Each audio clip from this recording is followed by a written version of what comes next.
अस्सलाम वालेकुम, मैं हूं रज़ा मेकन। आप देख रहे हैं IR के न्यूज़। आइए जानते हैं आज की कुछ ताज़ा तरीन अपडेट्स सदीक जान साहब से। अब ये वाज़ेह तौर पर नज़र आ रहा है कि अलीमा खान साहबा हों या नौरीन खान साहबा हों या डॉक्टर उज़मा खान हों जो इमरान खान साहब की बहनें, उनके सब्र का पैमाना लबरेज़ हो गया है और वो ख़ुद एक्टिव हैं। पहले भी ज़ाहिर है वो एक्टिव थी, ऐसा नहीं कि नहीं थी, लेकिन पहले हमने देखा कि वो जहाँ पे पार्टी को करना चाहिए वहाँ पे वो थोड़ा सा बैकफुट पे रहती थी कि चलें पार्टी शायद कर ले, शायद कर ले, शायद कर ले। लेकिन जब उनको इस बात का यकीन हो गया कि तहरीक इंसाफ की पूरी लीडरशिप, तहरीक इंसाफ की लीगल टीम, तहरीक इंसाफ के वकला, जब उनको ये नज़र आ रहा है कि उनके उनके अंदर कोई ना तो दमखम नहीं है, ऐसा नहीं हो सकता दमखम ना हो। एक ऐसी पार्टी जिसको पाकिस्तान के लोगों ने 2/3 अक्सरियत दी और इस वक्त 3/4 अक्सरियत तकरीबन उनकी बनती है अवामी हमायत की, और इमरान खान इस वक्त पाकिस्तान की तारीख के सबसे पॉपुलर लीडर हैं, लेकिन उनकी जमात की इस वक्त जो सूरत हाल है वो आप सब देख रहे हैं कि वो जमात जो इस निज़ाम को गिराना चाहती है, जो इमरान खान को रिहा कराना चाहती है, जो इस हुकूमत को घर भेजना चाहती है, हालत ये हो गई है उस जमात की अपनी लीडरशिप जो बाहर है उसकी वजह से कि इमरान खान से उसकी फैमिली की मुलाकातें भी बंद हुए हुए आज 34 रोज़ गुजर चुके हैं। अब आप अंदाज़ा लगाएं कि जो जस्टिस डोगर सिलेक्शन हो, आसिफ अली जरदारी, शहबाज शरीफ, जस्टिस जाहिया खान और जस्टिस आलिया नीलम, तो फिर चीज़ें इसी तरह से चलनी हैं जिस तरह से चल रही हैं।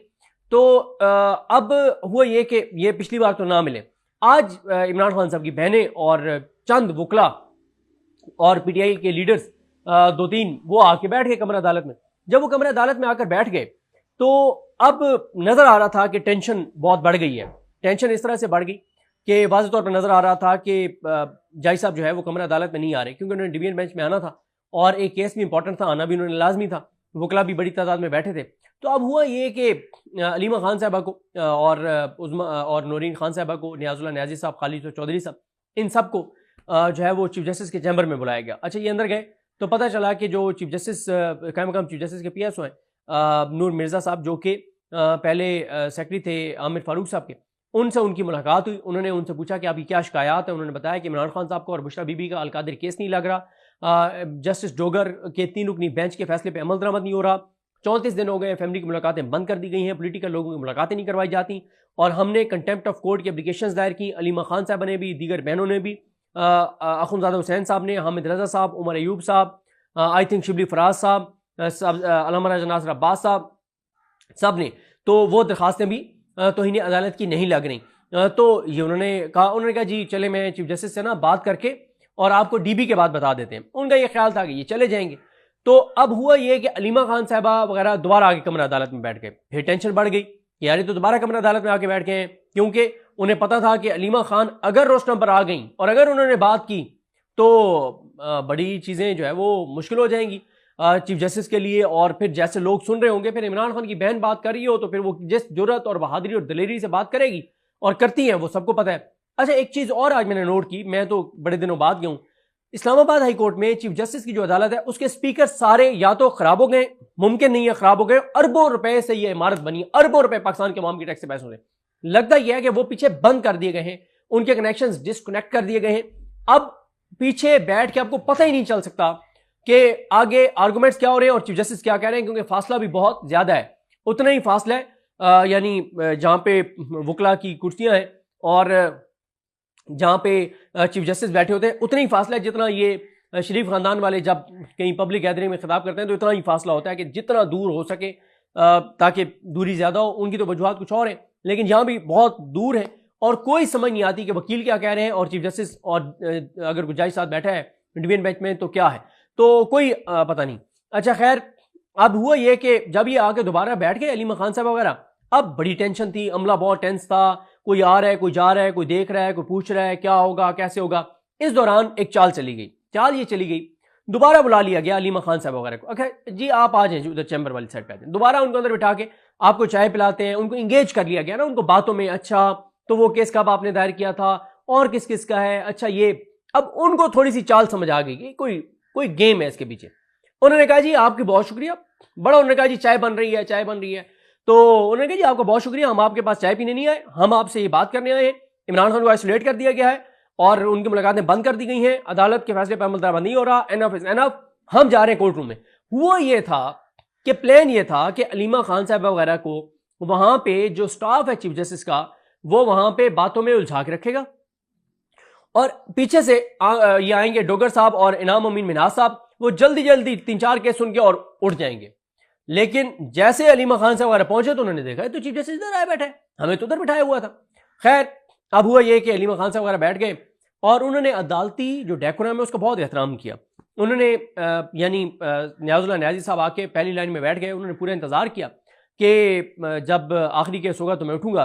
जब आखिरी केस था और अदालती एहलकार कुर्सियों के पीछे आ गए, क्योंकि वो कुर्सियां पीछे करते हैं और जजेस उठ के जाते हैं, तो नियाजुल्लाह न्याजी साहब रोस्टम पर आ गए। नियाजुल्लाह न्याजी साहब ने बात करना शुरू की, अलीमा खान साहब अभी आ गए। अच्छा, अभी अलीमा खान साहब ने बात करना शुरू नहीं की थी।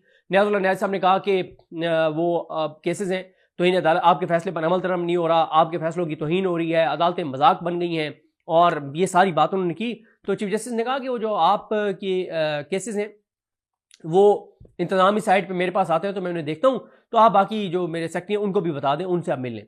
तो ये बात की। तो अब अलीमा खान साहब ने जैसे बात करना शुरू की तो जजेस दोनों उठे और उठ के और फौरन जो है वो चले गए। जाहिर है वो कहाँ अलीमा खान साहबा को सुन सकते थे। उन्होंने जो बात दबंग करनी थी तो उससे फिर बड़ी ऑकवर्ड पोजीशन होनी थी। देखें, दबाव तो अलीमा खान साहबा ने बढ़ा लिया है, लेकिन अभी भी तहरीक इंसाफ के अंदर 2-3 लोगों की ये राय है। और अगर ये हो गई, क्योंकि मसला यहाँ पे ये आ रहा है, दो इस वक्त मैटर करते हैं ना लोग। एक पीटीआई के वकला, अच्छा जो पीटीआई के वकला हैं वो इसलिए आके कन्फ्रंट नहीं करते जो बड़े वकला हैं इनको, जस्टिस डोगर को, क्योंकि उनके बड़े बड़े केस हैं अदालतों में। उनको ये डर है कि हमारी दिहाड़ी मारी जाएगी, हमारी फीसें मारी जाएंगी, हम केस हारने लग जाएंगे, हमारे खिलाफ जस्टिस डोगर फैसले करने लग जाएगा।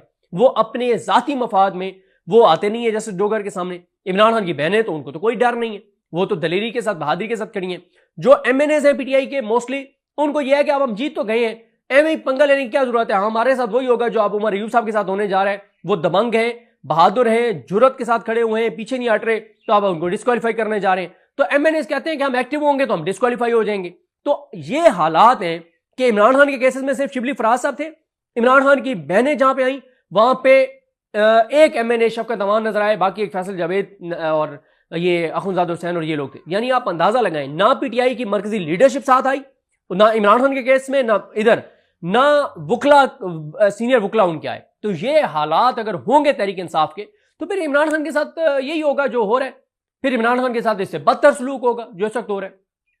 अगर इमरान खान की के नाम पे जीत के आने वाले वो इतने बेगम हैं और इतने खौफजदा हैं और इतने कंप्रोमाइज्ड हैं, इतने बुजदिल हैं कि वो इमरान खान के केसेस में ना सुप्रीम कोर्ट आना चाहते हैं ना हाई कोर्ट आना चाहते हैं डर और खौफ से, तो फिर बात खत्म हो गई ना, फिर बात खत्म हो गई। ये तो काम आमिर डोगर साहब का है जो चीफ व्हिप हैं। ये आमिर डोगर साहब का काम है कि चीफ व्हिप जो है वो बताए, उसको पता होना चाहिए कि कौन कौन से केसेस हैं, कहां पे इधर केसेस हैं उधर केसेस हैं। लेकिन चीफ व्हिप साहब की जो सूरत हाल है वो मुझे बताने की जरूरत नहीं है, पूरे सोशल मीडिया को पता है आमिर डोगर साहब के हवाले से।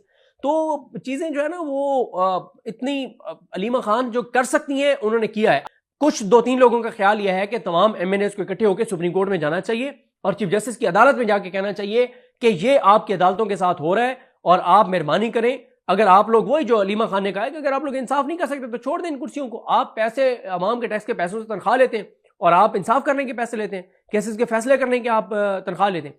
तो अब देखना ही है। अच्छा, इस पे मैं आपको बता दूं कि ये जो 2-3 लोगों का ख्याल है कि हमें सुप्रीम कोर्ट जाना चाहिए, इस पे पीटीआई के सीनियर वकला 90% इसकी मुखालफत करेंगे। क्यों? उनका ये होगा कि हमने तो पेश होना होता है, हमारी तो करोड़ों की रुपए की दिहाड़ियां हैं, तो वो रोकेंगे इनको। डोगर की अदालत में भी वकला सीनियर नहीं आते अलीमा खान वगैरह के साथ कि हमारे तल्लुकात डोगर के साथ खराब ना हो जाए। ये अगर आपकी हालत है कि इज्जत आपको इमरान खान के नाम पे मिली, शोहरत आपको इमरान खान के नाम पे मिली, एमएनए आप इमरान खान के नाम पे बने, लेकिन आप में जुर्रत नहीं है कि आप जस्टिस डोगर के सामने आके बात कर सकें या सुप्रीम कोर्ट में जाके और कह सकेंगे जी ये हमारे साथ हो रहा है। तो नाजरीन, ये थी अहम अपडेट्स जो आपने जानी सदीक जान की ज़बानी। तो नाजरीन, जुड़े रहिए मजीद अपडेट्स के लिए हमारे चैनल के साथ। अपना और इस चैनल का ख्याल रखिएगा। इसी के साथ अपने मेजबान रजा मेकन को इजाजत दीजिए। अल्लाह हाफिज।